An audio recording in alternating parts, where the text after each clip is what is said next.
My name is Hillary Parker, and I'm 35 years old. When my husband slapped me at our 10th anniversary dinner in front of 50 guests, my parents saw the bruise forming on my cheek and walked away. He raised his wine glass with a smirk. Well-trained family you've got. But 30 minutes later, when the restaurant door opened again, it wasn't my parents returning. It was my CEO, 3 lawyers, and divorce papers I'd signed 6 months earlier. That night, David Mitchell went from controlling everything to kneeling on the marble floor, begging for mercy he'd never shown me. If you're watching this, please subscribe and let me know where you are watching from. This is the story of how I spent 2 years planning the perfect exit, and why sometimes the best revenge isn't revenge at all, it's massive success.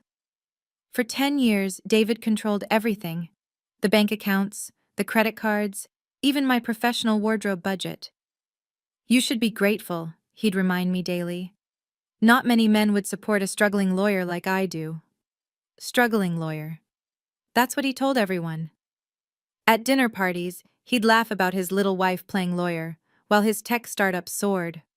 Our friends would nod sympathetically, like I was a child with a hobby. Even my own sister once said, "You're so lucky David lets you work."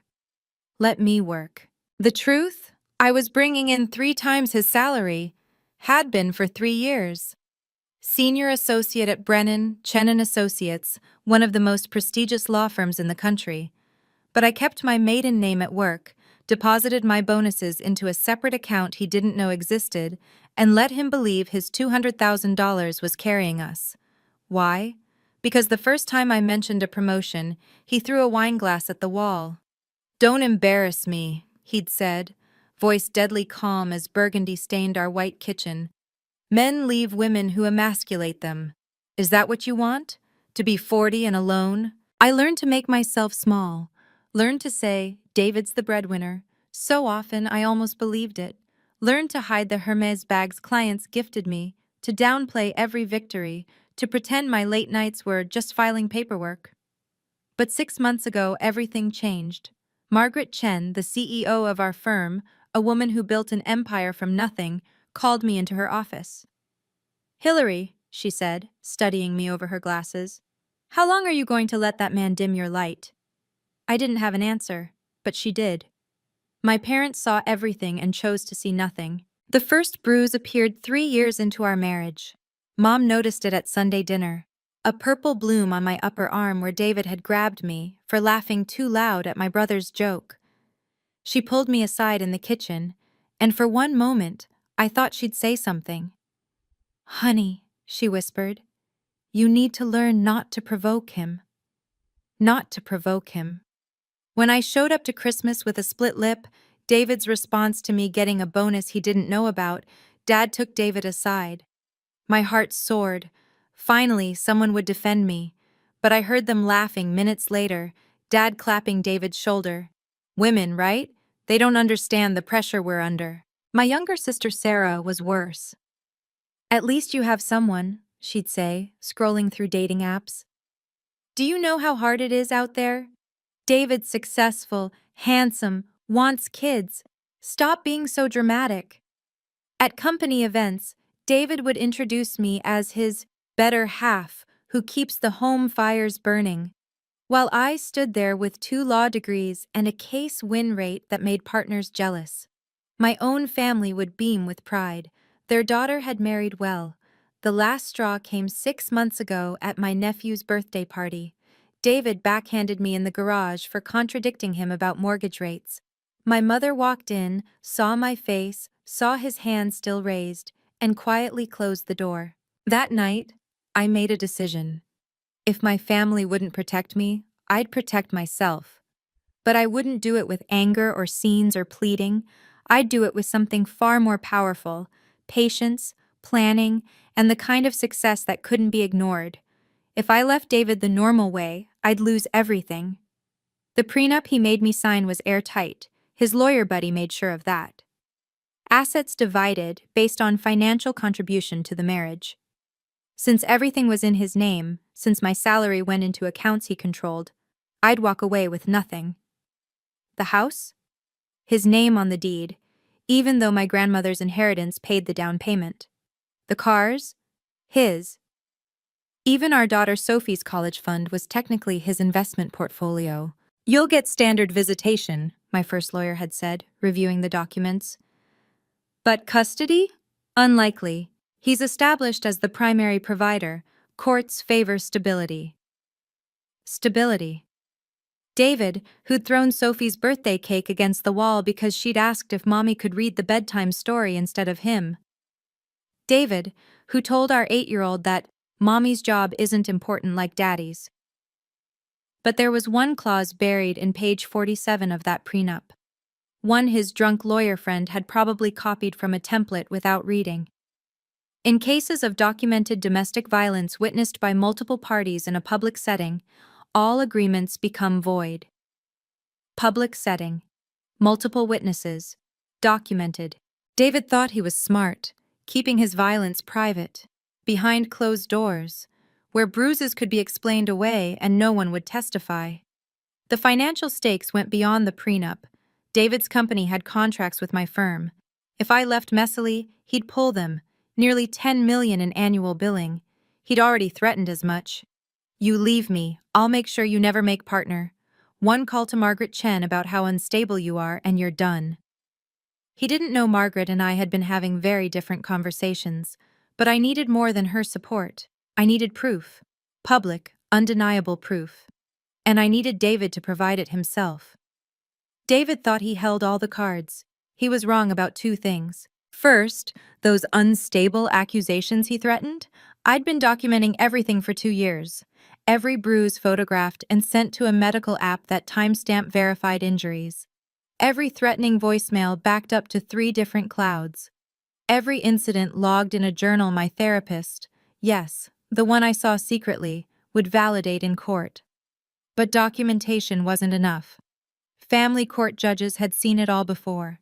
Private violence was he said, she said, even with evidence. Second, David didn't know about the fraud.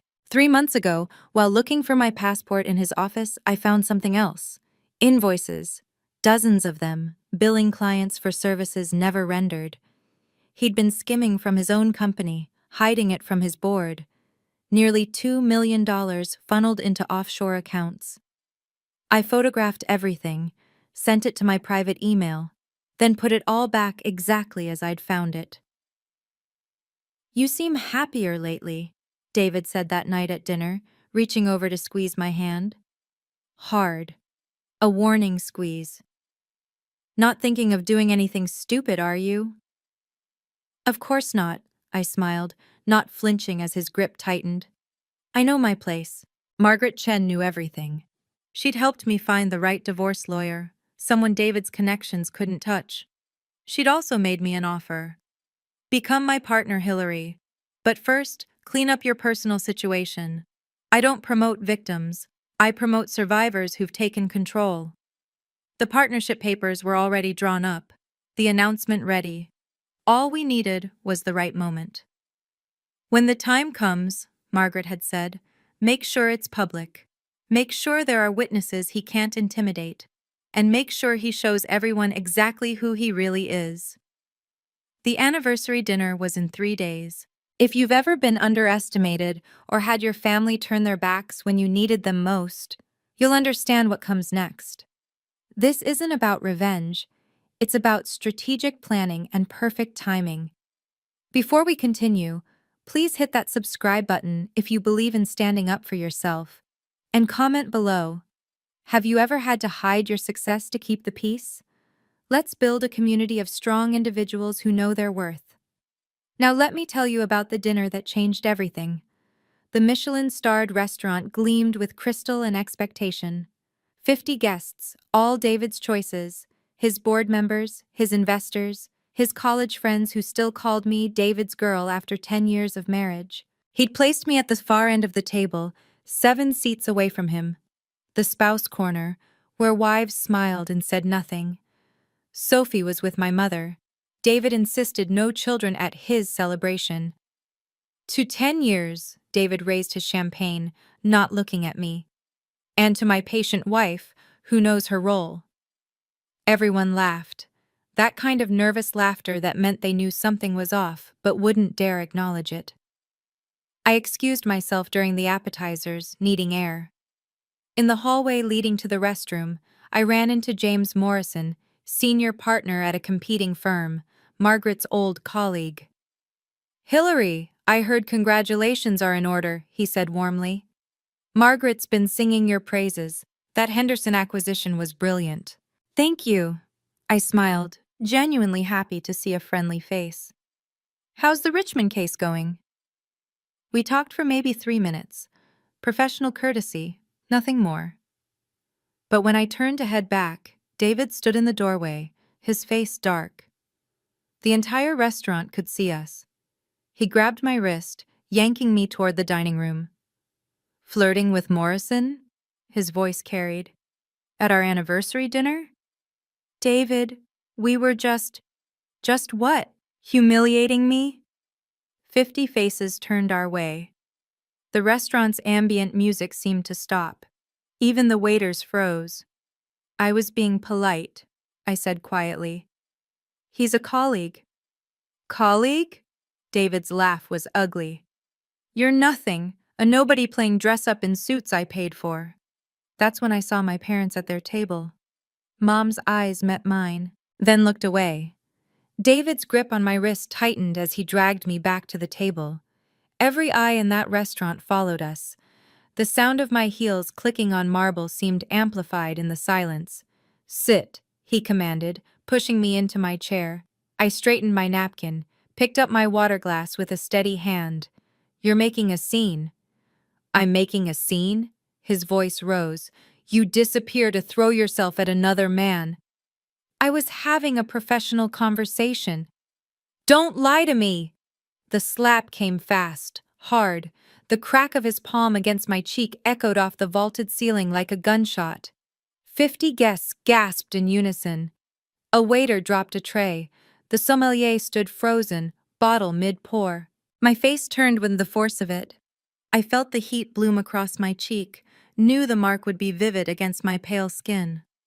But I didn't cry, didn't cower. I'd been hit before, but never like this. Never with an audience. Never with proof. I touched my cheek gently, then looked directly at David's board members, at his investors, at the society wives who lunched with judges, at my parents. "Did everyone see that clearly?" I asked, my voice carrying across the silent restaurant. "Or should he do it again?" David's face went white, then red. He'd realized what he'd done, where he'd done it. You provoked me," he stammered. "I had a 3-minute conversation about a legal case." I stood slowly, with dignity. "You just assaulted me in front of 50 witnesses." The restaurant manager approached, phone in hand. "Ma'am, should I call the police?" I looked at my parents. Dad stared at his plate. Mom was crying silently, still not moving.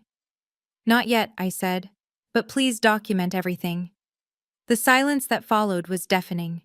50 of the city's most powerful people had just witnessed David Mitchell assault his wife. And now they watched as my parents, my own parents, stood from their table. Finally, I thought.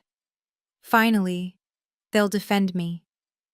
Mom walked over, Dad behind her. She looked at my face, at the red mark already darkening to purple. Her hand lifted, and for one moment I thought she'd touch my cheek, comfort me. Instead, she turned to David. "I'm so sorry," she whispered. "She's always been difficult. We should go." My father nodded at David, actually nodded, like men acknowledging each other's burden. "You know how women get. Emotional." They walked past me, through me, out the door without looking back. David sank into his chair, relief flooding his face. He picked up his wine glass, swirling the burgundy liquid with satisfaction. "Well-trained family you've got," he announced to the room, loud enough for everyone to hear. "They know their place, know what matters."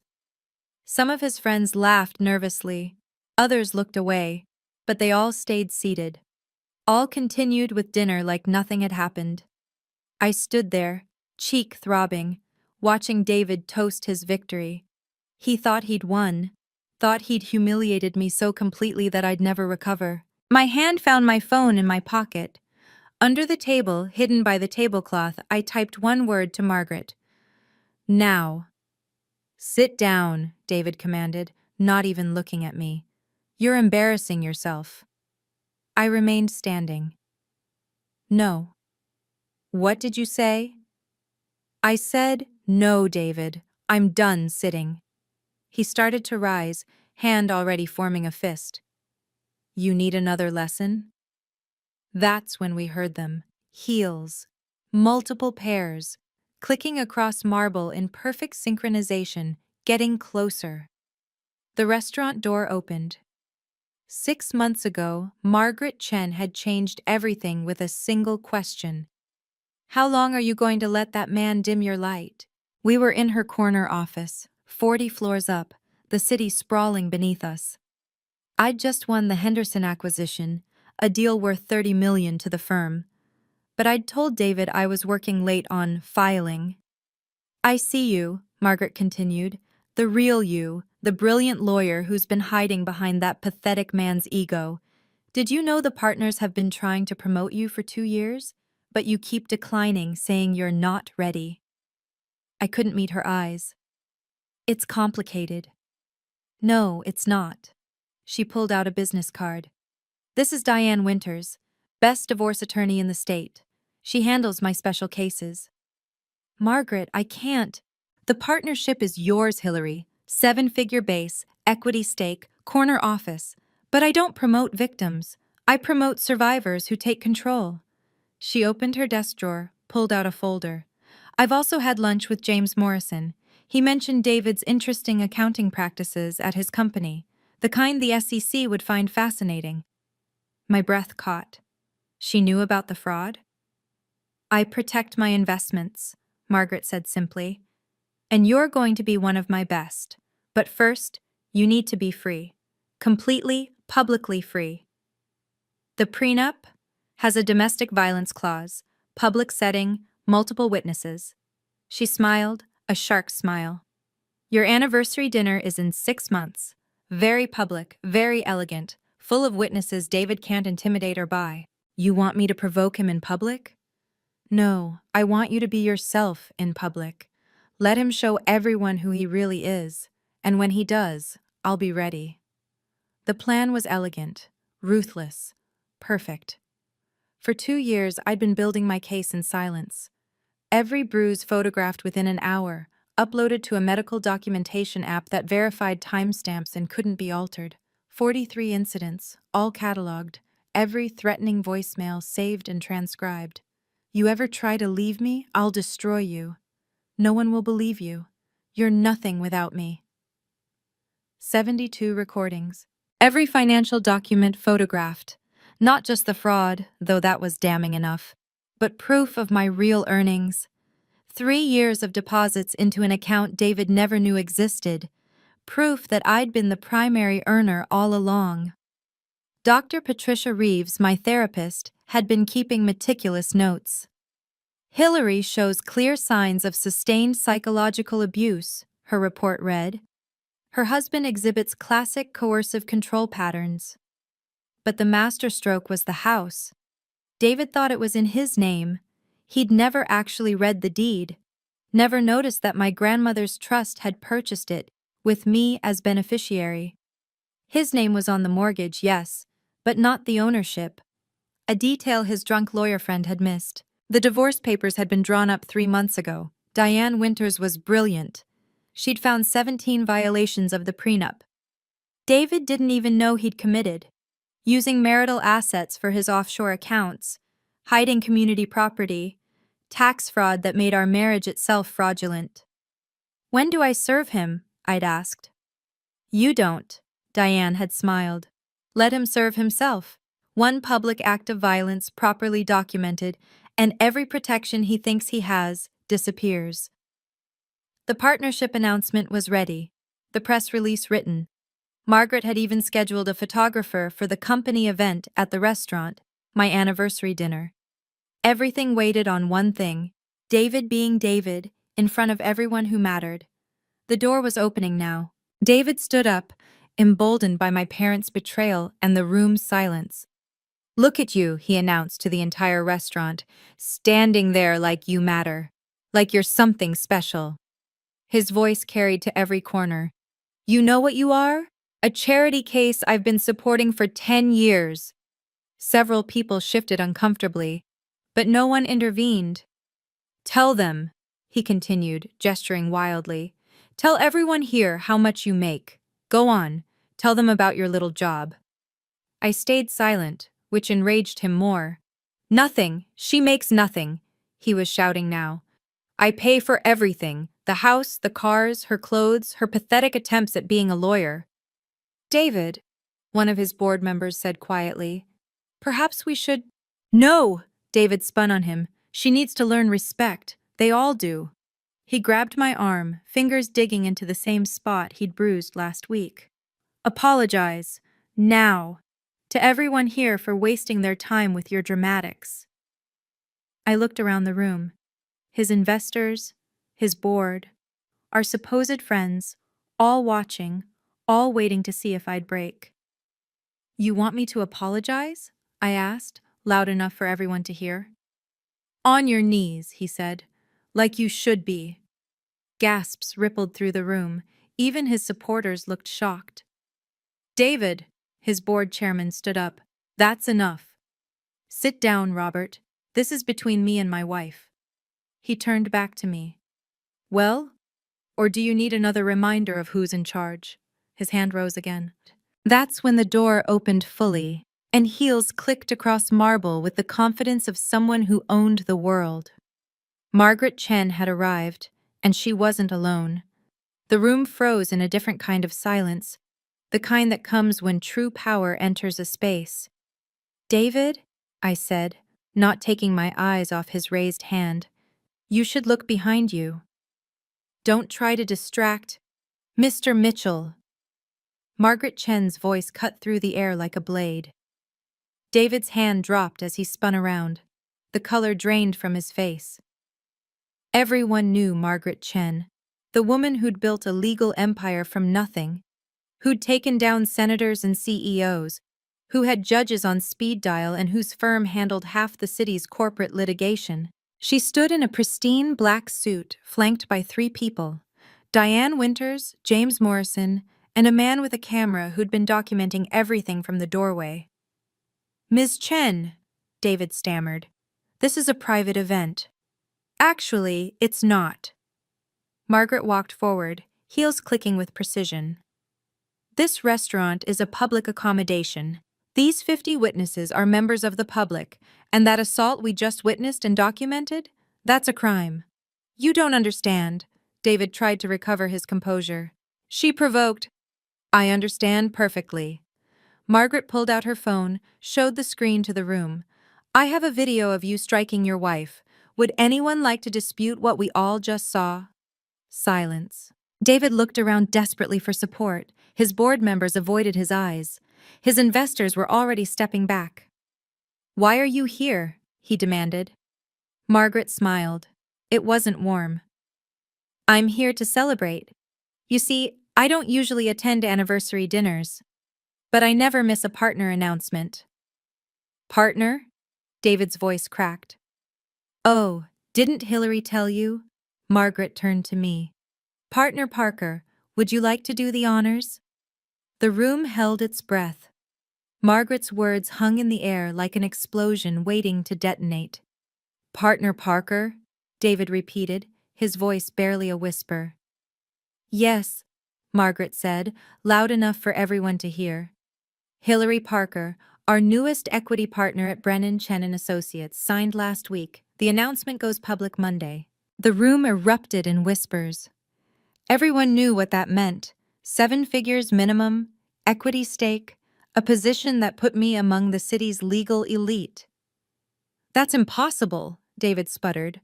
She makes nothing.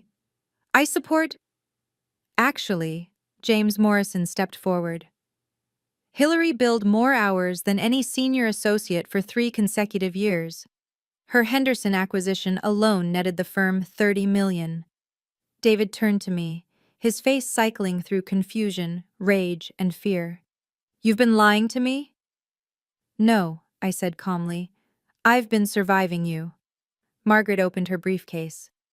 Mr. Mitchell, I believe you know Diane Winters, best divorce attorney in the state. She has some papers for you. Diane stepped forward, elegant and lethal. Mr. Mitchell, you've been served. The assault we just witnessed voids your prenuptial agreement entirely. What? Page 47, Diane quoted from memory. Domestic violence witnessed in a public setting nullifies all financial protections. You wrote it yourself, or rather, your intoxicated friend did. David grabbed the papers, scanning frantically. His hands shook. The house, he demanded. Was never yours, I said. Check the deed. My grandmother's trust owns it. You're just on the mortgage. My company will destroy your firm. Your company? Margaret laughed. The one being investigated for fraud? The one whose board is about to receive some interesting invoices? David went white. He looked at his board members who were already backing away, phones out, making calls. No, he whispered. Yes, I said. The look on David's face at that moment was priceless. But what happened next was even better. If you're invested in seeing how this plays out, make sure you've subscribed and hit the notification bell. Quick question. What would you do if you were in my shoes? Would you have waited 2 years like I did, or would you have acted sooner? Drop your thoughts in the comments. Also, share this with anyone who needs to hear that patience and planning can overcome any bully. Now, for the moment of truth. Let me be very clear, Margaret addressed the room, her voice commanding absolute attention. Hillary Parker is not just a partner. She's our highest billing senior associate promoted to equity partner in the firm's history. Her base salary, which I'm happy to make public given the circumstances, is $2.3 million annually. Gasps echoed through the restaurant. That doesn't include her equity stake, Margaret continued, or her bonuses, which last year alone exceeded what Mr. Mitchell here claims to make in a year. David's legs seemed to give out.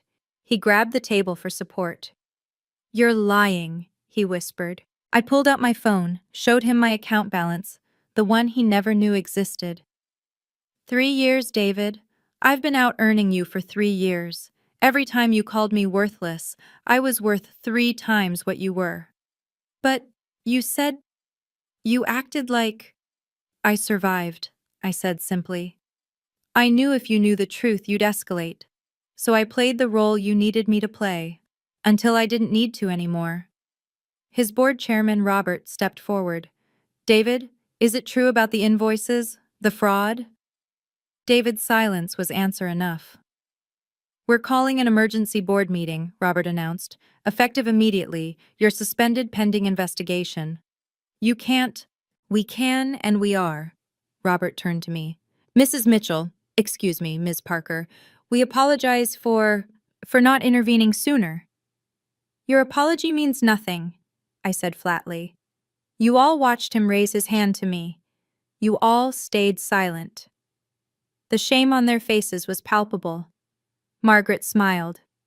Gentlemen, I'd suggest you find new legal representation. Brennan, Chen, and Associates will be terminating our contract with your company, effective immediately. $10 million. Gone. Because they'd chosen silence. Diane Winters stepped forward with another document. There's more, Mr. Mitchell. David was already swaying on his feet, but he took the papers with trembling hands. What is this? Security footage, Diane said calmly. From your home, your office. Date-stamped documentation of 43 separate incidents of domestic violence over the past 2 years. You recorded in my house? That's illegal. Actually, it's not, I interjected. It's my house, remember? My grandmother's trust owns it. I can record whatever I want in my own home. Diane continued. There's also the matter of your offshore accounts. The FBI has been very interested in our documentation of $2 million in fraudulent billing. You went to the FBI? David's voice broke completely. 6 weeks ago, I confirmed. They've been building their case. They were just waiting for tonight. As if on cue, two men in dark suits entered the restaurant, FBI badges visible. Mr. Mitchell, we need you to come with us for questioning. David looked around wildly. His friends, his board, his investors, everyone had stepped back, creating a circle of isolation around him. Hillary, please! He dropped to his knees suddenly, grabbing at my dress. Please don't do this. I'm sorry. I'll change. I'll get help. I stepped back, removing his hands from my dress. You're sorry you got caught. There's a difference. Think about Sophie, our daughter. I am thinking about her, I said. I'm thinking about how she'll never watch her father hit her mother again. How she'll grow up knowing that actions have consequences. You're destroying me. No, David. You destroyed yourself. I'm just refusing to hide it anymore. The FBI agent stepped forward. Mr. Mitchell, please come with us. Before the FBI agents could reach him, Diane pulled out one final document. One more thing, Mr. Mitchell. The divorce papers you're holding? You'll notice they were signed and notarized 6 months ago. David's eyes widened as he flipped to the last page. This is dated. But how? Legal separation can be filed unilaterally in this state, Diane explained. We filed 6 months ago. We were just waiting for tonight to serve you publicly, with cause. The prenup protection you thought you had? Gone the moment you struck her, she continued. The house? Hers. The joint accounts? Frozen as of… She checked her watch. 7 minutes ago. Your access to Sophie? Supervised visitation only, pending family court review. You planned this, David whispered, looking at me with dawning horror. You planned everything. For 2 years, I confirmed. Every insult, every bruise, every threat, I documented it all. While you thought you were breaking me, I was building my case. Margaret added, the partnership announcement was scheduled for Monday, but given tonight's events, I think we'll expedite that. Tomorrow morning, every major legal publication will know that Hillary Parker is our newest partner. They'll also know why we're so proud to have her. David was on his knees looking up at me, the position he'd wanted me in just minutes ago. Please, he begged. I have nothing without you. You're right, I said. You have nothing. But that's not because of me. It's because you built nothing real. Your success was built on my silence, your company on fraud, your reputation on fear. The FBI agents moved in. Mr. Mitchell, we need to go. As they helped him to his feet, David looked back one more time. I loved you. No, I said. You loved controlling me. You never knew the difference. The FBI agents escorted David out in handcuffs. The entire restaurant watched in stunned silence as the man who'd dominated the room minutes ago was led away like a common criminal, which, as it turned out, he was. Ladies and gentlemen, Margaret addressed the room. What you've witnessed tonight is what happens when domestic violence meets legal consequences. I trust you'll all be willing to provide statements to the police. It wasn't a question. The restaurant manager approached with 2 uniformed officers. Ms. Parker, we've documented everything. The security footage is already saved and backed up. Would you like to press charges? Yes, I said clearly. Assault, battery, criminal threatening, all of it. One officer began taking statements while the other approached me. Ma'am, we'll need you to come to the station tomorrow to file the full report. But given the number of witnesses and video evidence, he'll be held without bail pending arraignment. My phone buzzed. 3 of David's biggest clients had already sent termination notices to his company email. Word traveled fast in our circles. Robert, David's board chairman, approached hesitantly. Ms. Parker, I need you to know, we're conducting a full audit tomorrow. Any funds that were inappropriately taken will be returned. The FBI gave us a preliminary report and it's worse than we thought. That's between you and the authorities now, I said dismissively. He nodded and retreated. Around the room, David's supporters were making quiet exits, their shame palpable. His investors were on phones with lawyers. His friends wouldn't meet my eyes.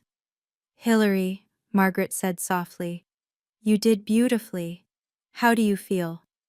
I touched my bruised cheek, felt the sting that would fade in days, but the freedom? That would last forever.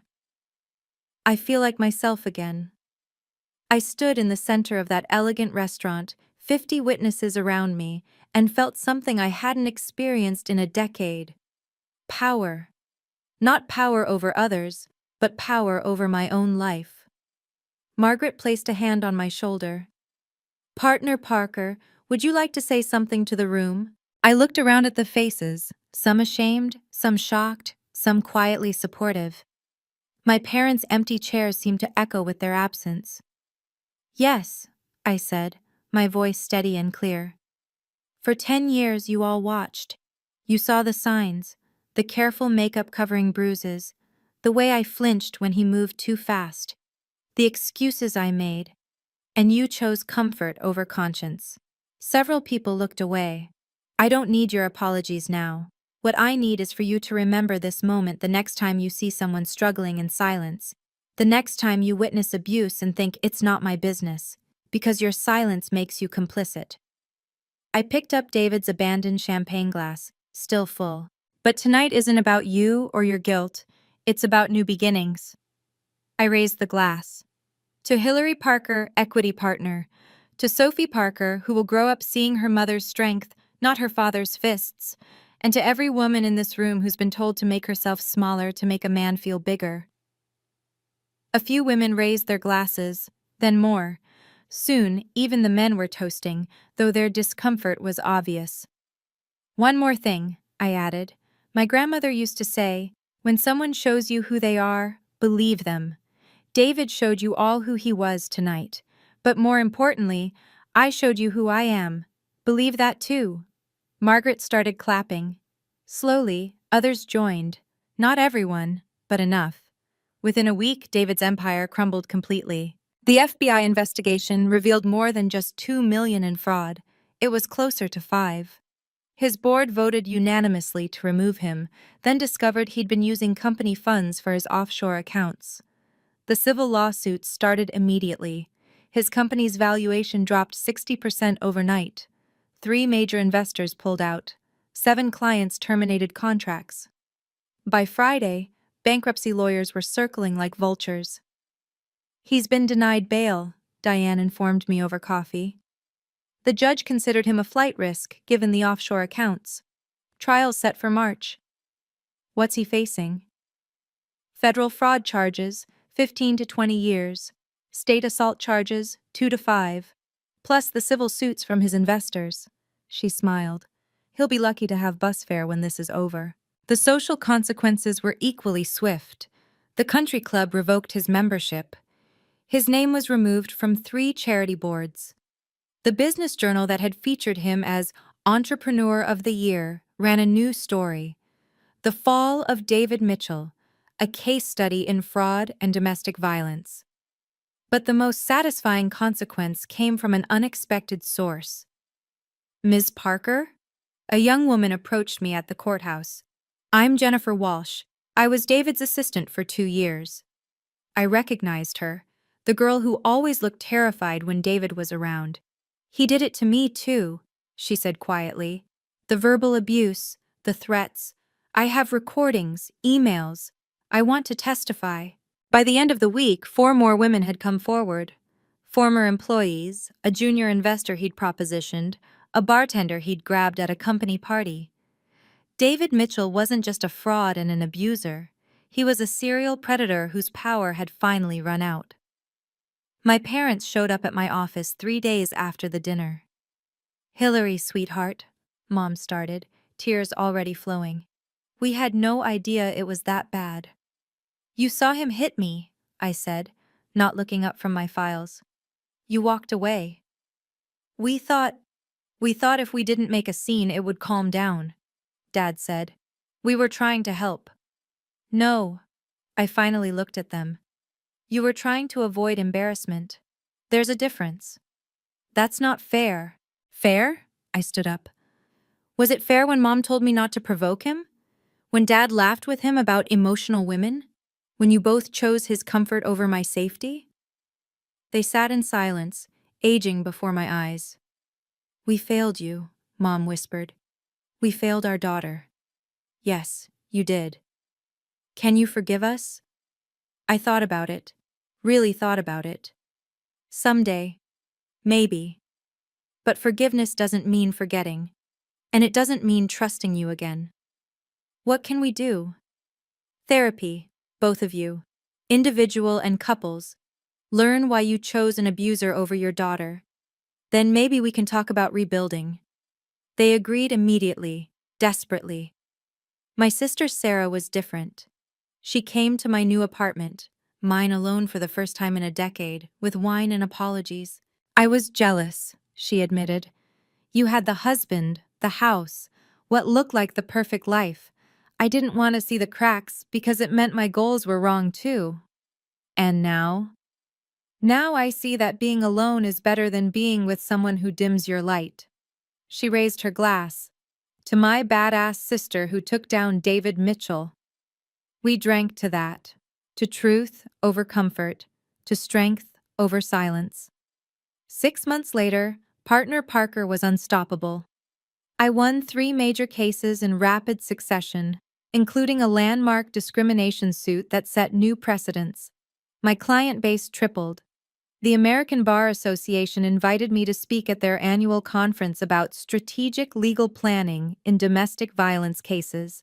Forbes ran a feature. From Victim to Victory: How Hillary Parker Became Law's Newest Powerhouse.